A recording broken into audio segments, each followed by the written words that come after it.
half-time. Aubameyang's delightful goal after Lacazette's brilliant assist was cancelled out by Ward's effort. But Lacazette, with a man-of-the-match performance potentially, with a thunderous effort from close range, has made sure that Arsenal have made it 2 wins on the spin here. And although Cardiff have contributed here, Chris, I reckon that's thoroughly deserved from an Arsenal point of view. I think you're right. It would have been really frustrating to drop 2 points today. We always had that little edge on them in terms of quality. We even had the appetite for the fight as well.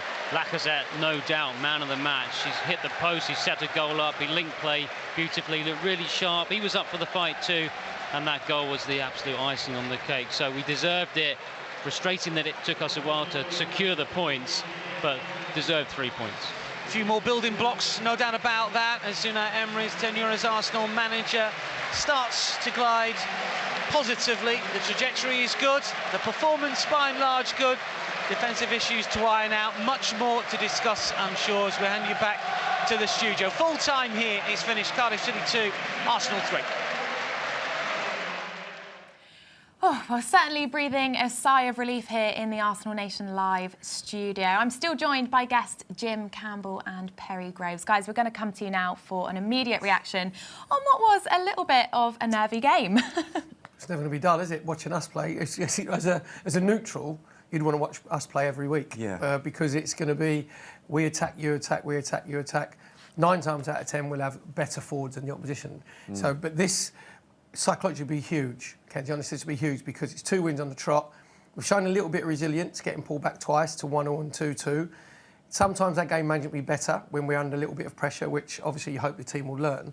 But as we said before the game, going forward, we're in little spells, we are absolutely fantastic with the link up between Lacazette and Aubameyang, and Ozil played better in the second half as well, coming a bit deeper. So I know we're not neutrals, but when you win 3-2, you can go, oh, what a great game. If it was 2-2, you'd be like, oh, that's like really disappointing. We can't defend properly. So it just puts a different sort of take on it completely. Absolutely. I mean, there is that sort of quite exhilarating feeling of just getting that, really digging out that win with some real quality as well, especially from Lacazette, as we said. I think it's a really obvious sort of man in the match in that situation. And I love that because, you know, there's a lot of pressure on him when he joined.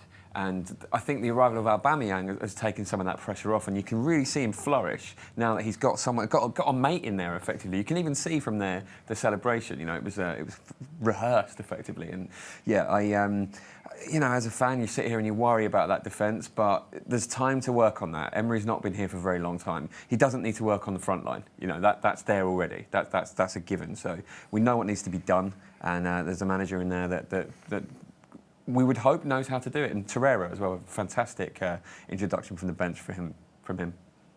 Now, Aubameyang and Lacazette both opened their accounts in the second half. I think, to be honest, that proves just how dangerous that partnership can be. They were absolutely incredible on the pitch today, weren't they? Yeah, I've got to give Mesut Ozil a little bit of credit as well, because I know that obviously Lacazette had the assist for Aubameyang's goal, but we was talking, weren't we, as the game was going on. It's a simple pass. When you see it on the highlights, all it is a 15-yard pass, which is forward, and it bypasses the Cardiff midfield, and it gives the centre-halves of Cardiff, it gives them a problem. Morrison doesn't know whether to go in tight, whether to drop off, and then in the end, obviously, Lacazette's played a great little flick round the corner.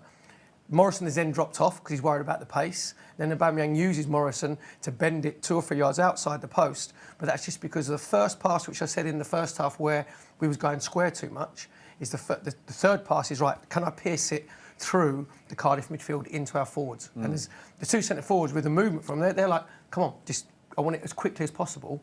And that's exactly what happened. It doesn't get the Cardiff back forward time to get settled. So Ozil was very simple, but he had a part to play in that as well. Torreira as well for Lacazette's goal as well. I love that. Rather than trying to play around a team, they started asking questions of the Cardiff defenders, playing balls at them, going, go on then, let's see if you can handle this. And ultimately they couldn't. And it's nice to see Arsenal playing with a bit of direct confidence and getting the best out of those players. Now, actually, speaking of the Aubameyang and Lacazette goals, that now means that 8 different players have scored for the Gunners so far this season. That's massively impressive. We like to share the goals here at Arsenal. We have a tweet to support this. So this was tweeted at half-time. So this tweet actually says this is the 6th person to tweet, obviously to score after Mustafi. So Mkhitaryan, Lacazette, Monreal, Welbeck, Ramsey and Mustafi. So obviously adding Aubameyang to that list. That's hugely impressive, isn't it? That's, you know, 8 players in 4 games scoring goals. That is an impressive stat. Absolutely, and you would think, you know, that will change over time, and you would think Lacazette and Aubameyang will peel away. But that's what you need if you're going to fight on, especially over multiple fronts. You need to know you can get goals from all over the team, and that's one of the things when you look back at the Invincibles team and all those great teams from the past. You look at those names and how you could rely on them to rack up goals throughout the season, and hopefully we're starting to see a little bit of that come in straight away. You don't want to be too reliant on your front two, especially if they're not always going to play in the same matches. And yeah, it's encouraging. Can only be a positive.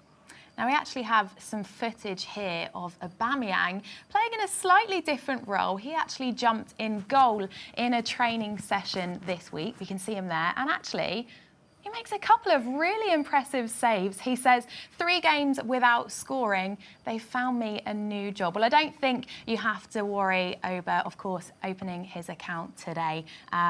What do you make of him? Quite an impressive little goalkeeper there, Jim. The thing is as well, it's good to see him having in training sometimes after you've done the serious stuff. Just have a little bit of fun, and it's like it helps the team spirit, and also going in goal, it gives you a perspective of the centre forward when he's coming through, and the goalkeeper's like different angles, so it doesn't do any harm. His handling was quite good. I'm not sure about his distribution, to be fair, because he just like booted it away willy-nilly. Well, I don't know. Maybe he can play it out from the back. I mean, he's probably quite used to having to put his feet, yeah. Jim, the debate obviously has been before the season on Leno and Cech, but hey, have we got a contender for another goalkeeper here? Yeah, throw him in there. Why not? I mean, if everyone else is scoring, maybe we don't even need him. Well, yeah, no, I mean, it's great to see him on the score sheet there. He'll certainly be pleased with that. And do you think it's because of that link-up with Lacazette? Do you think that's maybe installed a little bit of confidence within the team to up with Lacazette? Do you think that's maybe installed a little bit of confidence within the team to see those two playing together? I think so, yeah. I think if you know that you've got not just 2 real threats up front and they've got their own little thing going on, then you know that's going to give everyone a lot of confidence. And just seeing Torreira come in and just have the confidence to just ping it into one of them, and Ozil as well. Again, just looking for one of those guys, knowing they've already got this burgeoning partnership. It's a thing that is a real boost, and it's interesting to see. It's starting to make a little bit of a comeback, isn't it? The front two. And you look back to sort of Sutton and Shearer and players like that, and I suppose Bergkamp and Henry sort of looking close to time. Like it's sort of gone out of fashion a little bit, and I love that. Love a front two. So. Well, loads of you getting in touch on Facebook. We're going to have a look at some of your comments now. We have a tweet here from Daniel Chandler. He says, Torreira changed the game. He should start next match. Well, funny you should say that, Daniel. I think both of our studio guests are in agreement with you on that one. He was massively impressive, wasn't he? Certainly made a difference when he came on in the second half. Was that a statement to Emery? Do you think we'll be seeing him start more often? I think all Arsenal fans, myself included, Jim included, would want him to start, because when he comes, it's easier sometimes to come on when the game spreads out a little bit rather than when it's all helter-skelter at the beginning. But he just has, his positional play is excellent. It's no fluke that every time Cardiff tried to break, if the ball's down on our left-hand side, he actually thinks, if we lose it, where have I got to be? So he just put himself over into that area on the left-hand side, and his position play is great, just breaks up the play. But I like the fact that when he gets it, again, he looks to go forward very quickly. He doesn't just go sideways and take the easy pass.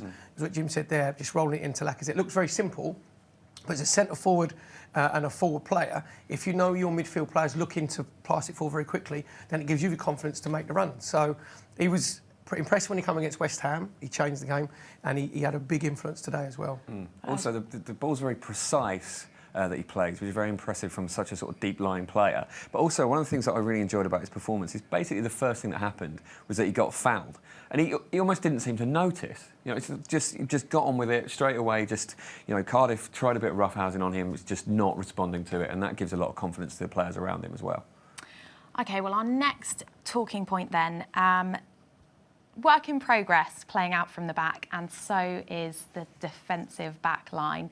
We have a tweet here. Brilliant goal by Lacazette. What a screamer. Needs to work on their defence, though, conceding 2 goals against a team that haven't scored since the beginning of the season.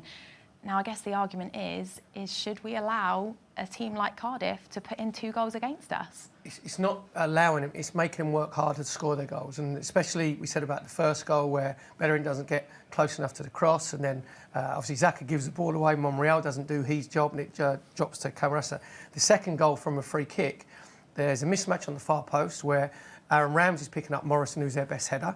So you've got Socrates and Mustafi should take responsibility. So actually, no, I'll go and mark him. Aaron, you come and stand in the middle. And then Monreal loses his man as well, and Ward scores. So it's making the other team work harder to score their goals, because some of our free play, some of our movement was outstanding.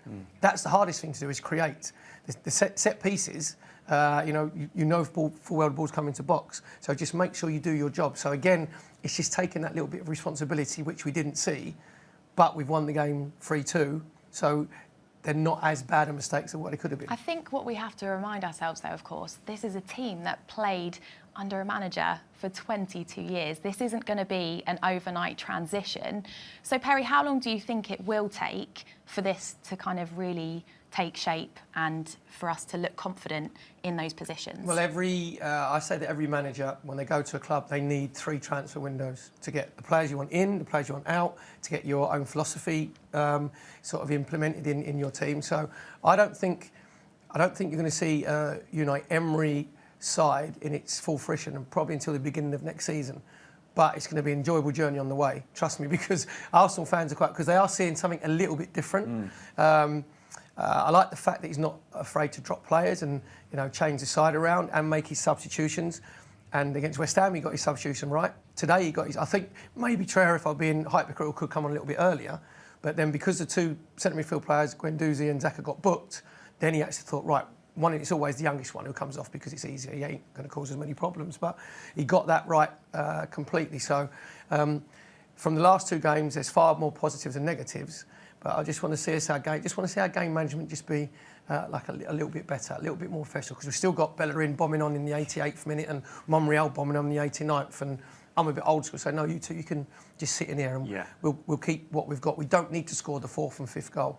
But that's been ingrained in the players, you say, for the last sort of 20-odd years. Yeah, it must be a sort of hangover of that sort of philosophy that they now need to perhaps sort of come away from a little bit. And it's interesting talking about how, the 3 transfer windows thing, that makes all the sense in the world. And we've all seen other clubs change their managers and feel that it takes a while for them to get their feet under the table. And it's strange as an Arsenal fan, isn't it? Because I was 14 years old last time that happened. So you've got to remember that what applies to those other clubs applies here as well. It's an exciting thing. Obviously a 3-2 away win, having been pegged back twice, that is an exciting win. You've got to enjoy that where you can. And yeah, it's very much a work in progress, as we've said, but I'm enjoying it. Well, I'm going to put you both on the spot now and ask you both to give me one word, just one, and sum up that game. Perry, we'll come to you first. I'm going to say it was roller coaster. Love that. Jim? Can I just make a noise? Sure. We've never had that on Arsenal Nation Live before. One word, one noise, that'll do. I agree. I feel the same way as you. But for now, that's it from us in the studio. The Gunners finish 3-2 at Cardiff City Stadium. Their 2nd win of the season so far. Certainly going into their next game against Newcastle with a lot of confidence. And of course, we'll be back with another Arsenal Nation Live show for then. So do make sure you join us. But until then, we have lots to keep you busy over the international break. There is the Arsenal Legends and Real Madrid's Legends to look forward to. That's next Saturday. That will be played on our website, so do make sure you head over there and check that out. And of course, as well, on our weekly podcast, we have a Cult Heroes special. Certainly something you do not want to miss. But that's it from us in the studio. Perry, Jim, thank you so much for joining us. Did you enjoy it today? Certainly did. You always enjoy it when you win. Always enjoy it when you win. I think I've got to do it one more time, Jim. Collective. Collective. From everyone here at Arsenal Nation Live. Thanks for joining us. We'll see you next time. Bye-bye.